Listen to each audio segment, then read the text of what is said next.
Bonjour à tous et bienvenue sur ce nouveau tuto de NinJavaScript. Cette vidéo est le troisième épisode de la série Comment créer un projet Angular. Dans les épisodes précédents, nous avons vu ensemble l'environnement de développement, l'installation d'Angular avec Angular CLI, ce qu'est un Git flow et comment le mettre en place sur notre projet, et si vous n'avez pas encore vu ces épisodes, je vous recommande de les regarder avant de continuer cette vidéo car vous risquez d'être un peu perdu lorsque l'on va parler du projet Dashing.js 2. Aujourd'hui, nous allons voir ensemble qu'est-ce qu'un cycle d'intégration continue, les outils permettant de gérer un cycle d'intégration continue, comment fonctionnent ces outils et comment les mettre en place sur notre dépôt GitHub. Alors, installez-vous confortablement, c'est un sujet passionnant qui démarre tout de suite.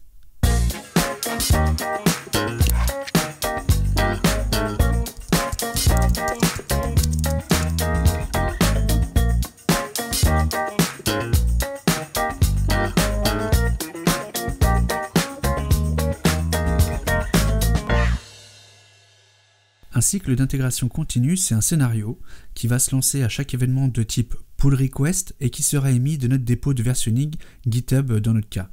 Ce scénario va se jouer en plusieurs scènes et pour bien comprendre le déroulé, voici un petit schéma que je vous ai préparé. Nous avons donc ici trois serveurs. Le serveur Git qui héberge notre code de dev, le serveur d'intégration continue et notre serveur Cloud qui héberge notre build, OVH dans notre cas. Alors, comment cela fonctionne ? Lorsque l'on génère une pull request ou que l'on modifie le contenu d'une pull request avec GitHub ou sur n'importe quelle branche, cela génère un événement qui sera envoyé via un webhook sur notre serveur d'intégration continue, plus communément appelé serveur CI. Lorsque le serveur CI reçoit cet événement, il informe notre serveur GitHub qui lance un processus afin que notre serveur GitHub bloque la fonctionnalité de merge jusqu'au retour de notre serveur CI.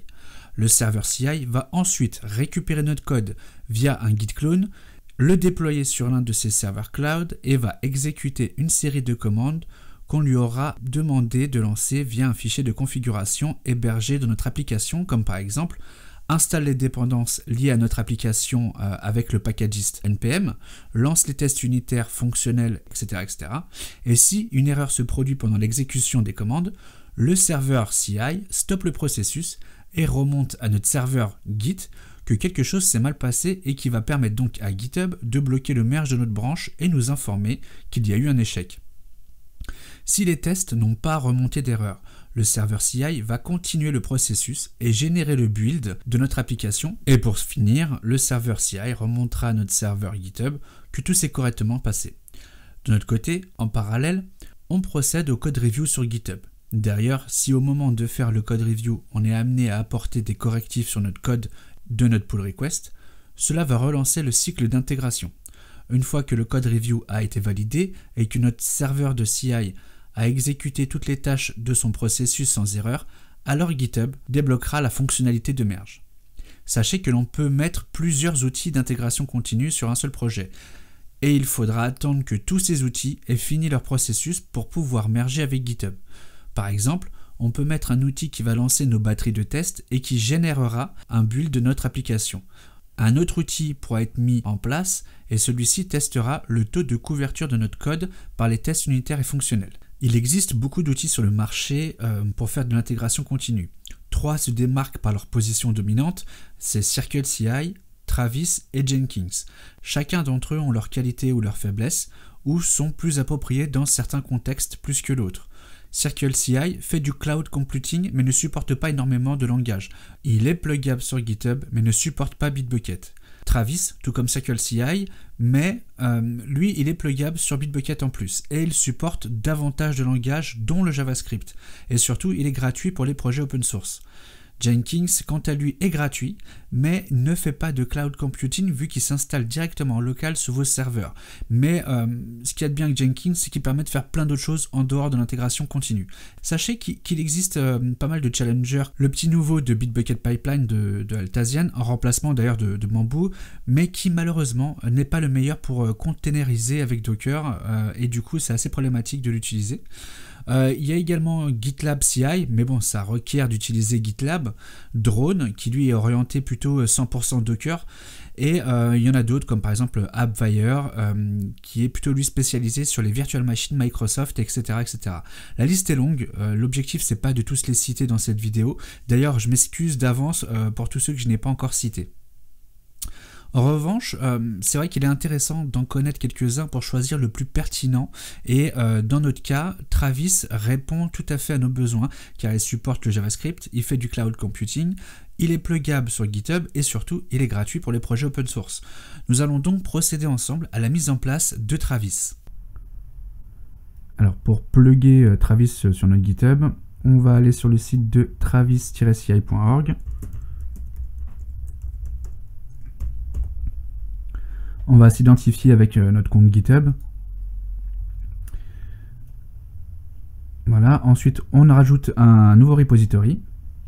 Donc là, il va nous lister, Travis nous liste tous nos dépôts qu'il a trouvés sur notre GitHub. Donc celui qui nous intéresse, c'est Dashing.js2. On le plug. Donc là, sachez que Travis est déjà plugué sur notre dépôt. En revanche, il va falloir configurer Travis pour exécuter ce que l'on souhaite qu'il fasse avec Angular CLI. Donc pour ça, on va devoir créer un fichier dans notre projet à la racine qui s'appellera .travis.yml. Donc on va dans notre projet, on crée un nouveau fichier. Ensuite, il va falloir que on modifie notre configuration pour l'adapter à Angular CLI. Donc c'est pour ça qu'on va devoir remplir ce fichier travis.yml. Donc pour trouver ce que l'on doit mettre dedans, il va falloir faire une petite recherche et aller voir Angular CLI CI. Et là, on tombe donc sur un article du wiki d'Angular qui nous explique comment configurer notre intégration continue. Et pour ça, il nous donne quelques exemples comme avec CircleCI, dont je vous ai cité le nom tout à l'heure, mais également Travis, celui qui nous intéresse, et il nous donne le contenu à mettre dans notre fichier .travis.yml. Donc on va le récupérer et je vais vous expliquer ce que fait exactement cette configuration. Alors il va indiquer dans un premier temps à Travis d'utiliser un environnement Linux Trusty, de ne pas être identifié en tant que sudo sur son cloud, lorsqu'il va exécuter nos directives. On lui dit que l'environnement qu'il doit installer pour exécuter nos commandes sera un environnement JavaScript, donc basé sur Node.js, et que la version de Node.js, ce sera la 6. Alors j'ai un petit doute sur la version là, qui vient de dire. Je pense plutôt que c'est la 8 qu'il faudrait qu'on mette. Alors, attendez, on va juste faire un petit test. Mince. Node-v, ouais c'est ça, c'est bien la version 8. Ouais, donc la doc d'Angular n'est pas à jour. Bon, je ferai une petite pull request chez eux pour l'adapter. Nous on va le faire ici. Ensuite, on va demander à Travis de mettre en cache le dossier node-module pour éviter qu'à chaque fois qu'il refasse un npm install, il réinstalle toutes nos dépendances, donc les 1000 dépendances. Ensuite, une fois qu'on aura donné toutes ces informations de configuration, on lui demandera d'installer donc toutes nos dépendances via npm install. Une fois qu'il aura fait cette installation, on lui demandera d'utiliser donc Chrome comme browser et la version Chromium et d'exécuter deux commandes. La première, ce sera un npm run test et la deuxième, un npm run end-to-end. Alors, qu'est-ce que fait exactement ces commandes-là? On va en fait passer en paramètre ici là, le xvfb-run. Ça, c'est typique pour Chrome. Ça veut dire, ok, une fois que tu as lancé Chrome, tu vas exécuter telle commande et la commande à exécuter, ça sera celle-ci. Et qu'est-ce que fait cette commande? Alors nous on va l'exécuter en local, comme ça va vous montrer un peu comment ça fonctionne, même si le sujet de ce tuto n'est pas de vous montrer les tests unitaires et fonctionnels, c'est bien de savoir exactement ce que va faire Travis.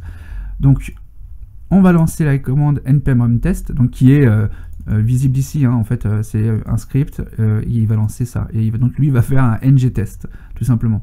Et donc ce que va faire cette commande, c'est que ça va ouvrir un navigateur, donc il est là, créer un serveur localhost, s'y connecter, et exécuter les tests unitaires. Et les tests unitaires, donc, ils sont générés avec Karma et Jasmine. Et on voit qu'il y avait trois spécifications. Il n'y a eu donc aucun fail, et voici les spécifications qu'il a passées. Donc la première, ça va être de tester si l'application s'est bien lancée, que notre title app est bien celui que l'on souhaite, et que le title est bien une balise H1. Et donc ces tests-là, c'est pas nous qui les avons créés, c'est Angular CLI qui les a créés au moment où on a créé le projet avec un NGNU. Et en fin de compte, c'est un exemple de test qui est préconfiguré dans le projet.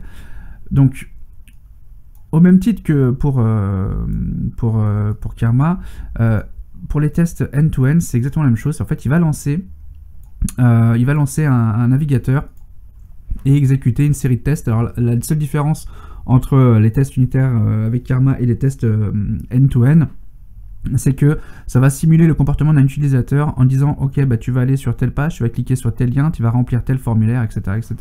Mais on verra ça plus en détail dans un tutoriel spécifique aux tests unitaires et aux tests end-to-end. Donc là, on a configuré notre fichier travis.yml. Il va ensuite falloir que l'on configure Karma et Protractor à utiliser notre navigateur Chrome No Sandbox. D'ailleurs là on lui dit d'utiliser ça, mais il n'existe pas, donc il va falloir qu'on le déclare, et pour ça on doit avoir la configuration quelque part par là, et voilà, c'est ici. Donc il va falloir qu'on modifie notre fichier karma.conf.js pour justement définir un Chrome custom qu'on lancera sans sandbox. Donc on prend le code, on modifie notre karma.conf.js que voici,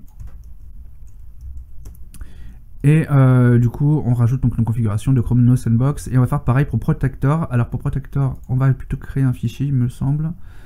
Et voilà, on va créer le fichier protector-ci.conf qui en fait va précharger les configurations de protector.conf et le surcharger en disant bah voilà, bah, tu vas utiliser un navigateur Chrome custom qui est là. Donc du coup hop, on va créer un nouveau fichier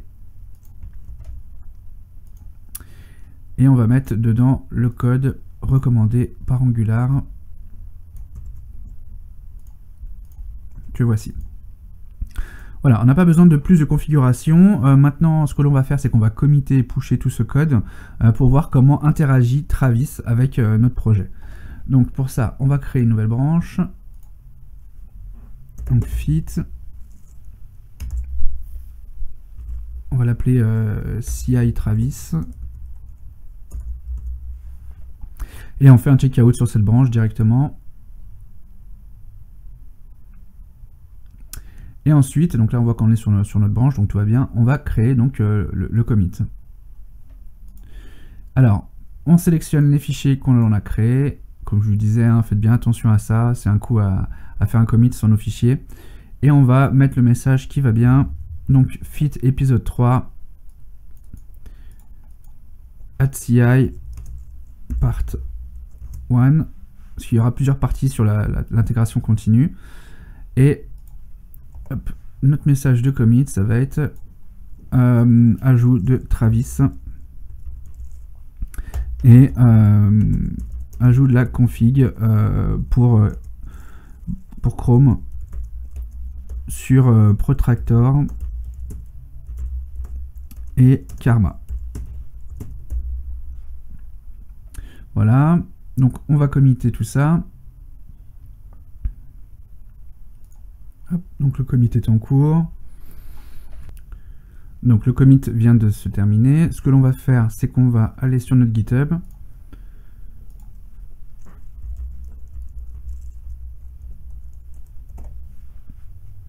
Et on va voir comment ça va fonctionner quand on va pusher notre branche.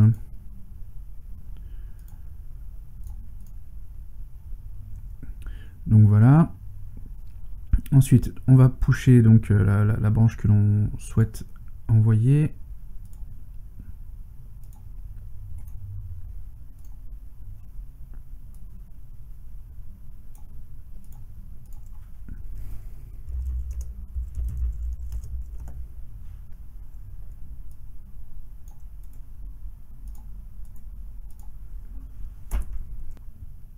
Voilà, je viens de pusher la branche et là on voit qu'elle apparaît directement sur le GitHub ici.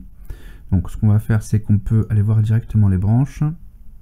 Et ce qu'il y a de nouveau, voilà, donc là vous allez bien le voir, c'est ce petit point qui dit que Travis est en cours de running sur notre branche, fraîchement pushée. Donc on va aller sur Travis, on va aller voir notre dépôt, et on voit qu'il y a bien un test d'intégration continue en cours sur notre branche Fit CI Travis.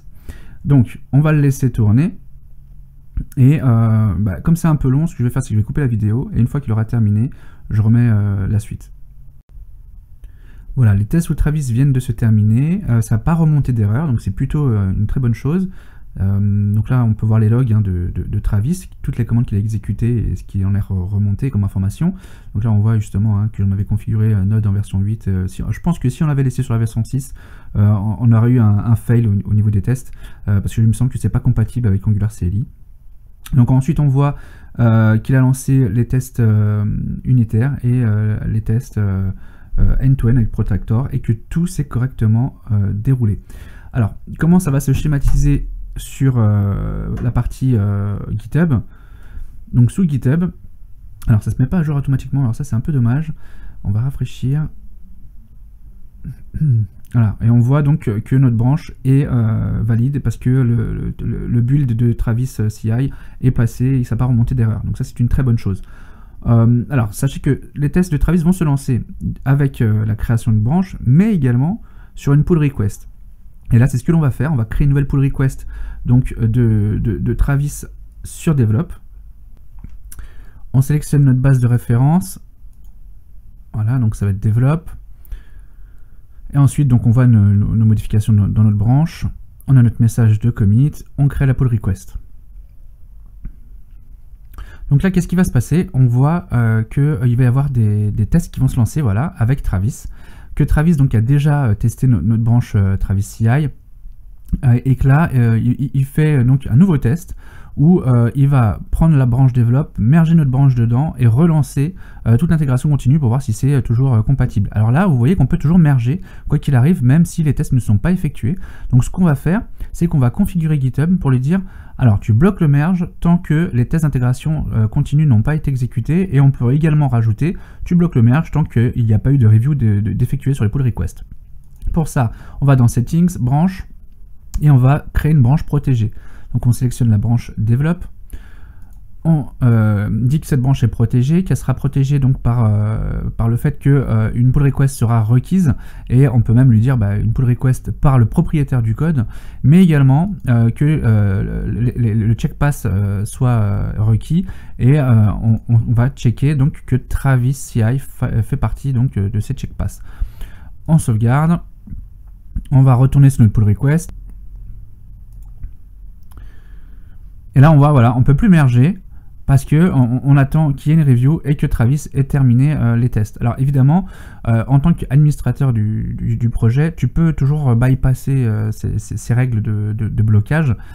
Et ça sera d'ailleurs le cas pour nous, parce qu'on ne va pas se faire une review sur notre propre code qu'on aura déjà fait une review lors de la création de la pull request. En revanche, on va quand même attendre que Travis finisse ses tests. Voilà, donc c'est le cas, on est synchro. Et tout s'est bien passé, donc on n'a plus qu'à merger. Et pour merger, alors je vais vous apprendre quelque chose. On va pas tout simplement merger de cette façon parce que ça va automatiquement prendre le merge, le modèle merge par défaut qui est de créer une branche et donc de créer un nouveau commit. Ça c'est un peu sale pour l'historique de notre projet.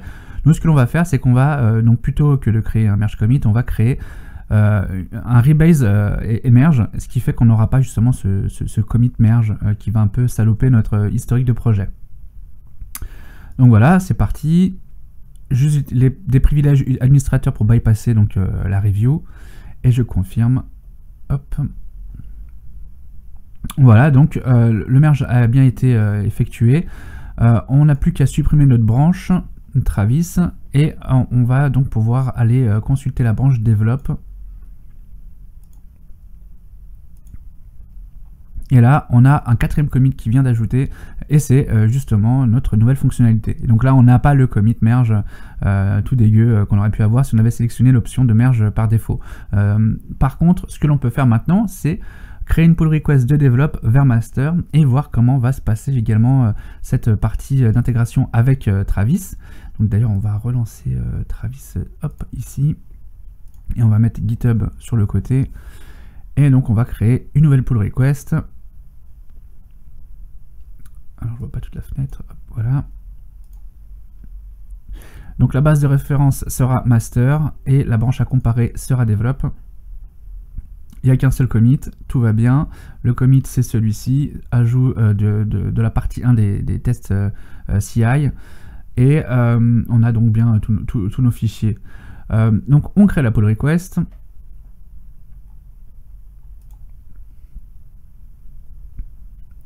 Et là, on a également Travis qui lance la partie d'intégration continue et on voit que la fenêtre de gauche vient de se rafraîchir et qu'il fait donc les tests sur la pull request. D'ailleurs, alors ça je ne vous l'ai pas montré, mais dès que les tests seront terminés, je vais vous montrer que lorsque l'on merge une branche dans une autre branche, la branche qui reçoit le code sera également retestée par Travis CI. Ça y est, donc Travis a terminé donc de vérifier que notre pull request de developer master était stable. Là, on peut voir les tests ici, voilà, impeccable. Donc évidemment, je suis encore bloqué pour merger de developer master parce que j'ai également protégé la branche master. Mais on va bypasser cela parce qu'en fait, la seule chose qu'il y a, c'est la protection de review, hein, toujours. Donc on va le bypasser et on va faire pareil, un rebase merge. On utilise des privilèges administrateurs pour bypasser la review et on merge develop dans master. Et là, regardez à gauche, normalement, on va voir que voilà, Travis vient de relancer le cycle d'intégration continue sur master. Alors, d'ailleurs, vous verrez dans une vidéo prochainement comment on va déployer notre code et c'est grâce à ça, au fait que quand on merge du code dans une branche, Travis va relancer donc des actions et en fait ce qu'on va faire c'est qu'on lui dira tu vas écouter sur la branche master et develop respectivement et une fois que les tests seront passés tu pourras déployer le code sur nos serveurs, mais ça on verra ça un peu plus tard.